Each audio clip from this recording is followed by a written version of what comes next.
off. Well, feast your eyes on this. Made a lot of progress over the last week. We've done the shoulder pads and indeed the shoulder seams. We finished the facings, did the lining, even did a half respectable vent, I would say. Slight improvement on last time. Anyhow, not worried about that for now, because we're constructing the collar, one of my favorites. As you can see, I've already gotten started with this. Just hanging out today and finishing it off. If you do need or want a tutorial on how to make a collar like this for a suit jacket, then you can find that here. But if you're just here for the good times and the warm vibes, well, you've come to the right place. Well, I certainly hope you have. Who knows what's going to go wrong. Now, the big theme of today and of this step of the construction is the bias of the fabrics involved. The bias being kind of the diagonal angle that cuts across, or maybe across is the confusing word to use, cuts between the cross grain and the straight grain of the fabric. So, you know, if they have literally a straight grain, cross grain, it's going at the diagonal. And so the idea is that when you're cutting out these panels, instead of lining up the pattern pieces so that when you cut them out, the straight grain is going directly down, you just rotate the pattern pieces so that instead everything is shifted sort of, 45 degrees, so that everything's kind of running at this diagonal. And you can sort of see this here because this fabric is quite chunky, quite, what's the word? I think with linen it's like slubby? Anyway, so this is the direction at which it's going to be worn. So that's the bottom edge of the collar and that's the top edge of the collar. And you can see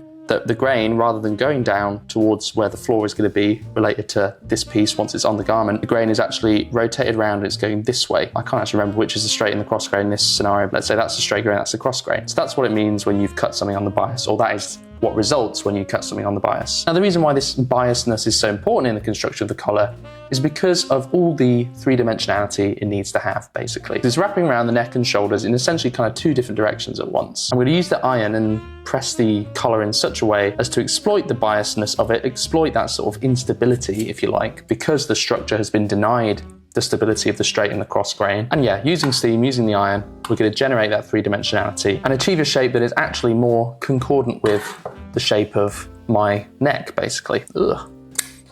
There we go. Yeah, it's always a bit tricky trimming this edge, but yeah,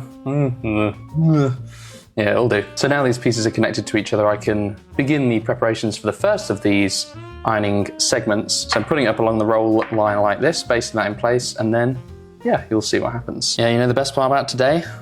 No machine. I mean, you can already see here, like, it's just very pliable. Maybe you can't see it as clearly as I can feel it, but there's just a lot of springiness around the axes where I want there to be springiness or flexibility. And yeah, in a second, I'm gonna exploit that to the fullest. So again, you can see here, this line here is the fold of the roll line. So if you imagine the fold of the lapel is going to continue up into the collar and along this fold here. And as you can see, it's kind of pretty much a straight line right now. But again, I want to achieve a roundedness, a three-dimensionality. So essentially, in my case at least, because I have sloped shoulders, so it doesn't need to be super deep, ends up in a curve a little bit more like this, sort of about 4 centimeters deep there. How am I going to do it, I wonder?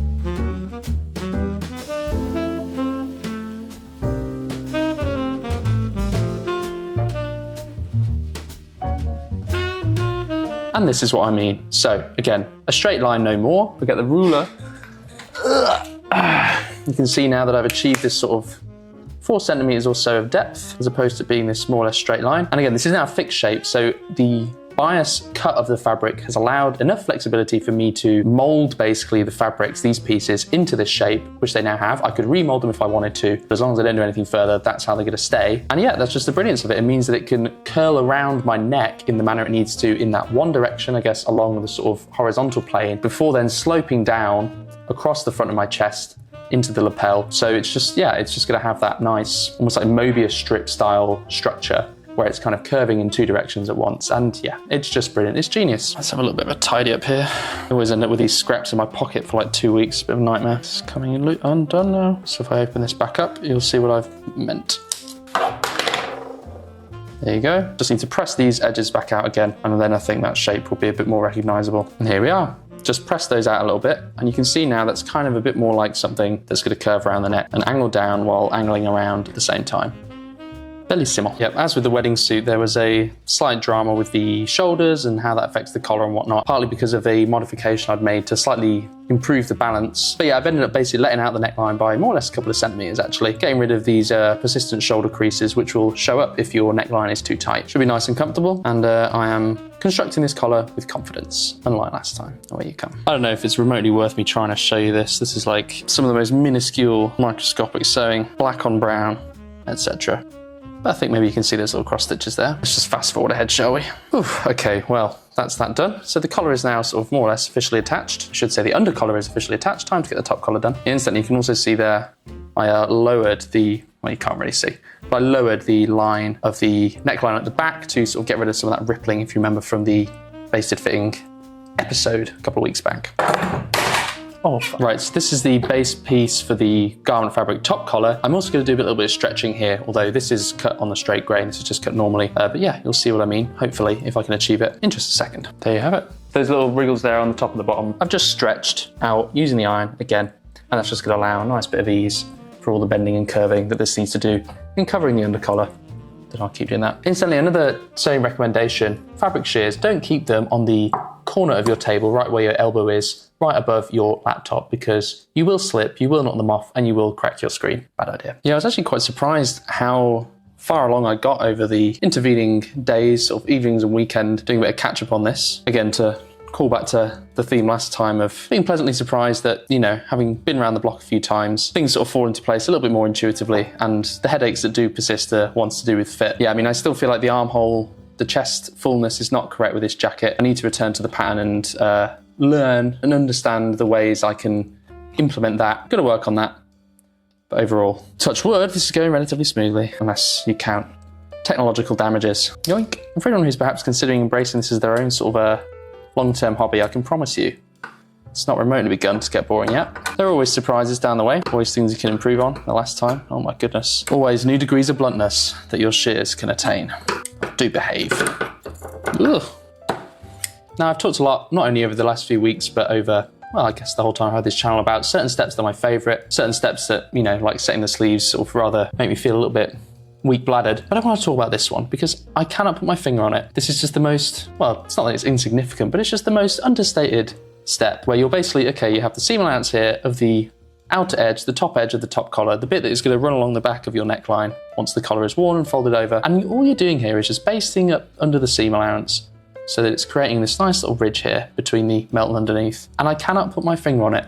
The pleasure this gives me, even more so than any other random little basting stage, even more so than actually slip stitching it eventually, which I think I'm not going to bother to do today because I'm lazy. I just, it's too much. It's honestly too much. It's just something about the sort of the ease of manipulating it around by hand, creating this nice little conjunction of rounded edges, the folded under seam allowance, just getting rid of it, seeing it off. It's just nothing to say. I'm sorry, I think I need a moment. I think it's because maybe the raw edge of the melton, it already is its own kind of finished edge. It's hard to explain. It's impossible to explain. The words fail me. Anyway, one of these days, if I'm not careful, I'm going to baste my way onto a higher spiritual plane. Okay, scratch that. This is the stitch. Oh yeah, this is the good stuff. This is folding under the top of the collar. Then I'm going to ladder stitch that there later. Just a beautiful feeling, absolutely sublime, incomparable. Okay, you know what, scratch that. This is, now I'm kidding. Although I do love a little diagonal baste. Yeah, this one is looking slightly less chaotic than the wedding suit one, which, goodness, after all the mark stitching and different permutations of where the neckline was going to be, became a real sight for sore eyes. This is relatively orderly, still not quite as pristine as I was dreaming at the beginning of the project. I'm not a greedy man. I'll be patient, you know, next time. It's all good. It's all good. Main thing is we get out of here alive. No more chips to my laptop screen. I think last time I was doing this, I didn't leave enough allowance actually to do these snips because the lining wouldn't go up far enough, or indeed the top collar wouldn't go far down into the lining enough for them not to be hidden. So again, another victory achieved here, although I don't really know what I've done differently this time to guarantee it. Maybe it's all those oxen that I sacrificed to the sewing gods. No animals were harmed in the making of this recording, other than myself. Notwithstanding the drama of me almost destroying my laptop, on which essentially all of my life's pursuits depend, including this one. This has been a rather uneventful day, and actually I think it's probably drawing to a close quicker than I'd thought. I think I might have comically underestimated how little there is to do, but also how long it takes to do it, so this might end up being quite a short episode this week. Deal with it. What can I say? No, I'm joking. My apologies if that's your perception. Still, I guess these things take as long as they take. Yeah, I mean, if you have any questions or anything about this construction, maybe something you don't know how to do yourself, or something that seems weird about the way I've done it, please let me know in the comments. And of course, if you've enjoyed the video, please like it. And if you're new to the channel and you want more, feel free to subscribe. Oh boy, yeah.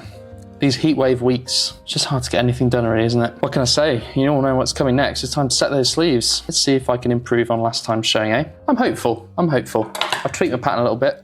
Anyway, let's have a look at this. Well, there you have it. Collar fully attached, well, basted in place. I'm going to do all the finishing stitches. I think sat mind numbed in front of the TV at some point. Yeah, like I say, next week we'll be onto the sleeves, specifically the setting of them. Famously a rather troubled process in my personal past as a amateur tailor. But I have good feelings about this one, and you know, let's not cry over spilt milk before I've spilt it. I've tested out the pattern, I've reduced the size of the sleeve cap slightly so it won't be quite so nightmarishly difficult to distribute the ease around the armhole, but I won't spoil it for now. Let's talk about that next week. In the meantime, if you need catching up on these Summer Suit Diaries series, you can find the most recent episode here, where I was getting started on my lining. And indeed, if you are only just joining it for the first time and you need to start from the beginning, you can find the first episode here, where my face is. For now, I hope you've had fun. I know I have.